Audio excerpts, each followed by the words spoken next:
75 ሚሊዮን በመሆኑ ነው ብያልወስድ ወይም 80 ሚሊዮን በመሆኑ ነው ብያልወስድ። ምክንያቱም ልጅ ሲወለድ ሆድ ብቻ አይደለም የሚወለደው፣ እጅና እግርም ይወለዳል። እጅና እግር ይሰራል፣ ሆድ ይበላል። ስለዚህ ዋናው ጉዳይ አምራች ዜጋ የመፍጠር ጉዳይ ነው። የቤተሰብ ምጣኔ አምራች ዜጋን ከመፍጠር አኳያ በጎ አስተዋጽኦ አለው ብዬ ወስዳለሁ።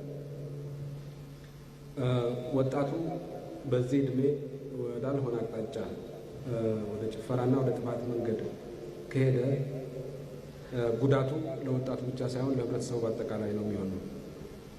በዚህ እድሜው ወጣቱ በመጀመሪያ መማር አለበት፣ ማወቅ አለበት፣ ክህሎቱን ማዳበር አለበት። አብዛኛውን ጊዜውን በዚህ ተግባር ላይ ማጥፋት መቻል አለበት። ሁለተኛ ይብዛም ይነስም መዝናናት አለበት።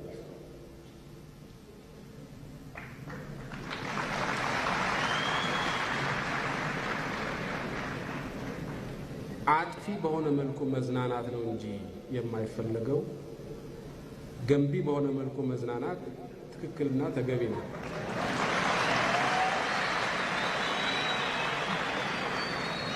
ገንቢ በሆነ መልኩ መዝናናት ሲባል ለምሳሌ በስፖርት ማዘውተሪያ ተቋሞች፣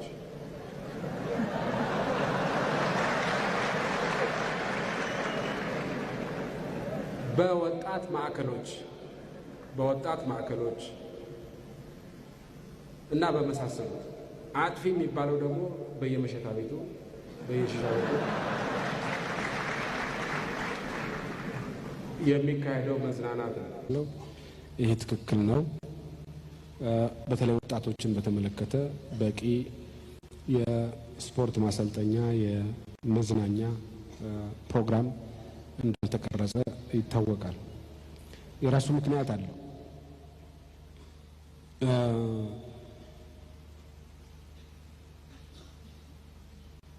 ረሃብ ያጣደፈን ባለበት ወቅት ያለ የሌላ አቅማችንን ይህን ረሃብ የሚባለውን ሰይጣን ለማሸነፍ መረባረብ አለብን።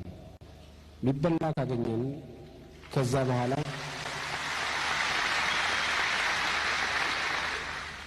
በኋላ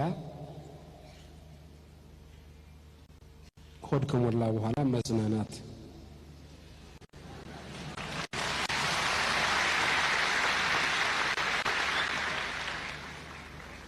እና ከመጠን በላይ እንዳይሰፋ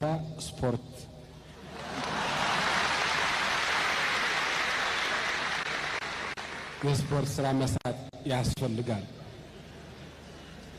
አሁን በበቂ መጠንም ባይሆን ሆድ መሙላት ስለጀመረ መዝናናትና ስፖርት ላይ በቂ ትኩረት መስጠት የምንገደድበት ትንሽም ቢሆን ገንዘብ ለዚህ ስራ የሚውል ትንሽም ቢሆን ገንዘብ መመደብ የምንችልበት ሁኔታ እየተፈጠረ ነው። ልማቱ ራሱ